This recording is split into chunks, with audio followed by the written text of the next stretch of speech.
Hey, beer fans. We are in Scottsdale, Arizona at the OHSO Brewery, Arcadia area. I'm standing here with brewers Matt Flanagan and Dave Burkle. Thanks for meeting with us, guys. Yeah, of course. Nice to meet you. So, okay, let's just get right into this. It's the beginning of Arizona Beer Week, and you are going to walk us through kind of what you do here at OHSO. So, first of all, what does OHSO stand for? It stands for Outrageous Homebrewers Social Outpost. Outrageous Homebrewers Social Outpost. So, do you cater to homebrewers here? We do a little bit, or we cater to people that like to brew, and we have a nice 1.5 barrel homebrew system here, and we produce commercial batches of beer. So, if our viewers stay with us, we're going to actually tour the brewing facility, their 1.5 barrel system. You guys are going to take us through that, correct? Yep. Okay, so why don't we're going to go right in here. They're going to talk us through the brewing process, what happens from grain to alcohol. So come along.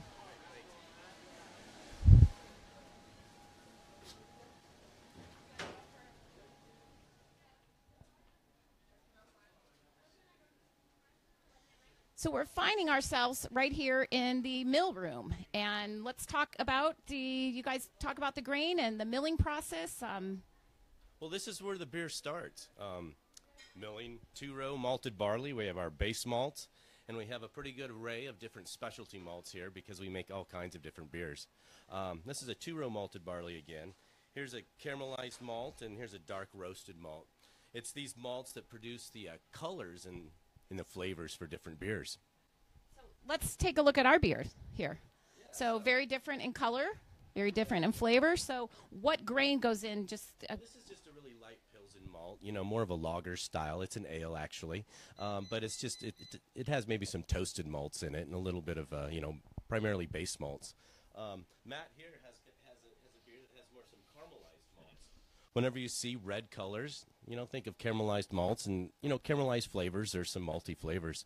I've got a dark porter here, and this is where we're going to use some of our dark roasted malts to give it again that color. Some more like coffee, chocolate, and a little bit of acidity to it as well. Great. So what is right behind us? Can you kind of share that? This is Millhouse right here. So this is the hopper where we put all the grain into. And there's actually some rollers under the wood hopper that crush the barley and wheat to expose that the starches, which we actually are able to convert into sugars, and that's what yeast turns into alcohol. So it all starts from the grain, the starch. From the grain, we're going to smash the grain, and we'll take that and move into the brew house, and that's where we brew it. So let's go. So walking down here to the brew house, we get a little tour here of the OHSO Brewery. And it feels very warm, welcoming, community type. It's kind of like the clubhouse.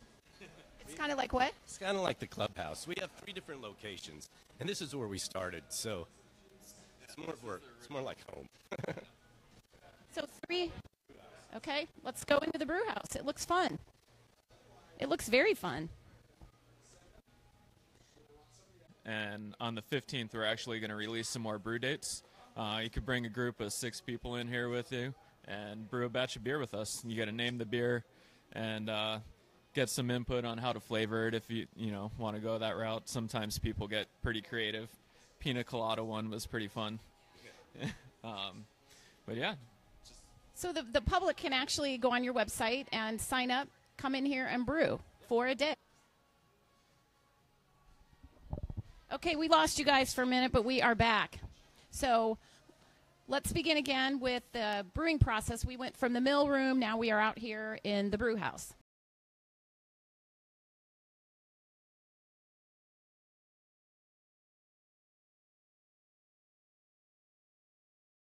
Yeah, exactly. This system's designed actually to brew 2 batches at a time. We have 2 mash tuns in the center and 2 boil kettles at the ends.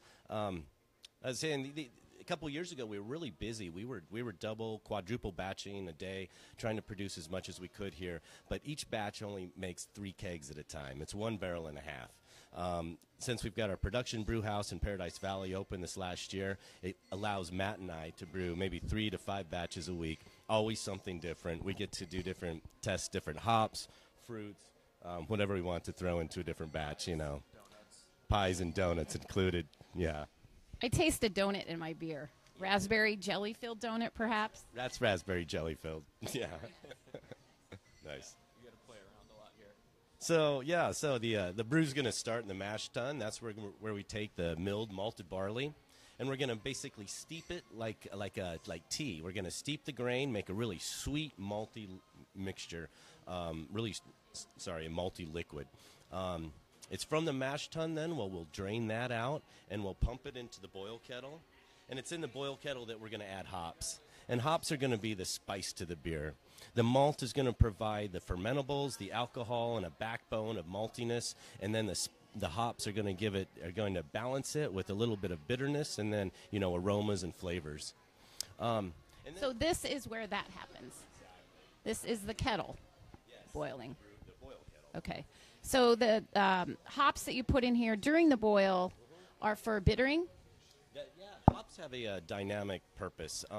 They can, depending on when you add them to a boiling solution or to a cold solution like dry hopping, they'll produce an array of different bittering flavors and aromas. One hop is very dynamic. Most beers we use combinations of hops, and a lot of times we'll do that to keep it constant, to keep some semblance there. But so the mash tun, the boil kettle, and it's from the boil kettle that we're going to cool it down and put it into a fermenter. If you want to come around here, we might be able to even see into the window and part of the fermentation. Yeah, let's peek through the window. Mark, camera, can you take a look at this? Hopefully our signal will be strong. So these are our fermenters here. Since we don't have any temperature control, we kind of move them around into different rooms, which you could kind of see one right back here. So these beers in here are actually fermenting, and it usually takes about 2 weeks for the beer to completely finish fermenting. And then once that's done, and we're happy with that, there's no off flavors and anything like that, we put it into our cold crash room, which is basically it just drops the yeast out of suspension, gets the liquid cold and ready to carbonate. How do you know when it's finished fermenting? A lot of it's going to have to do with it's science right now, but it's pretty simple. We use special little tools here, hydrometers, and that'll basically measure the amount of sugar still in the solution.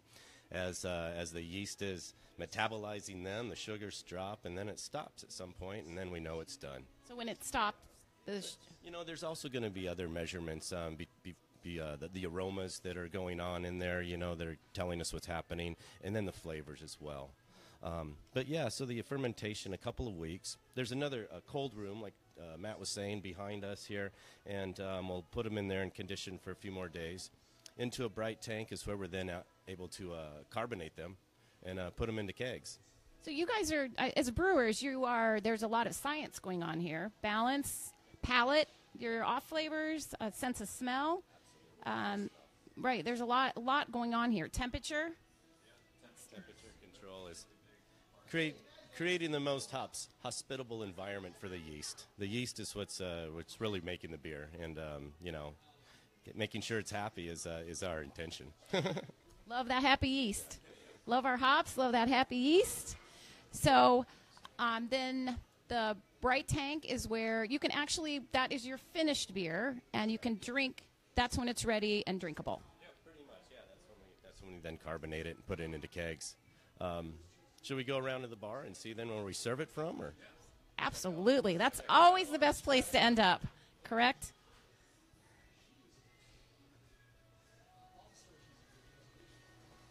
So walking back here, now that we go through, OHSO also has wonderful food. Don't you have Sunday? Check out right here. This is our guest brew schedule, basically. So this is everything that the public have actually come in and brewed with us. They get to name the beer, they get their name, or sometimes people make their own little brewery name. So this is what's coming up. So if you ever stop in, check out the upcoming beers. That is fabulous.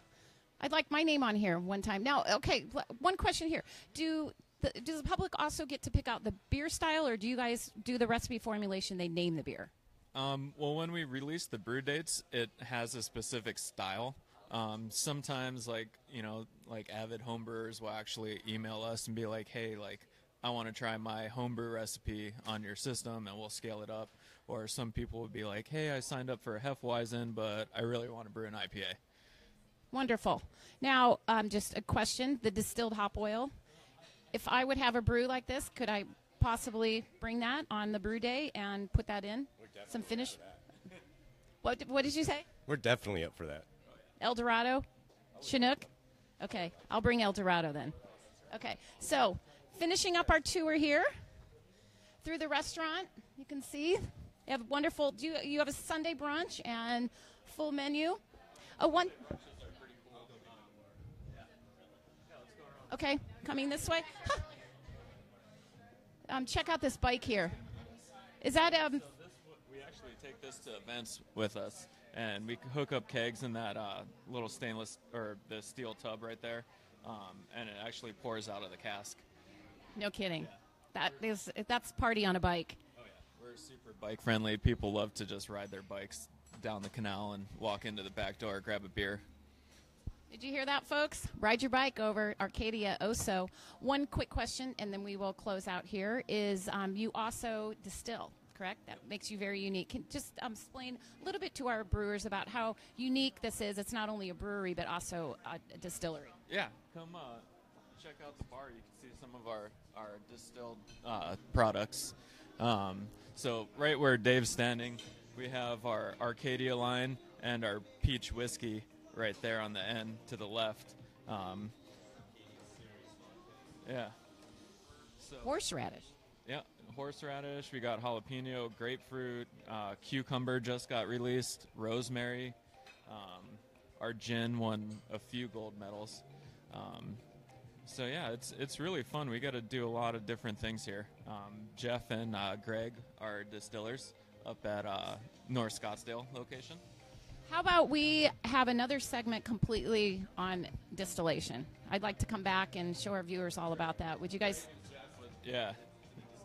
We'll go up there then. Even some more sciencey fun toys up there to play with. That's great. So I want to thank you, Dave, and thank you, Matt, so much. Thank you, our viewers. And again, we're at OHSO Brewery in Scottsdale, Arizona. Find them at ohsobrewery.com and be on the lookout. This is Arizona Beer Week. I'll be featuring on next Monday, Wednesday, Thursday. Also, we're live at San Francisco Beer Week, which is also this week. So we have a lot of fun stuff coming up. Share the videos. Like us on Facebook, Brew TV. Tapping out, Sue Rigler.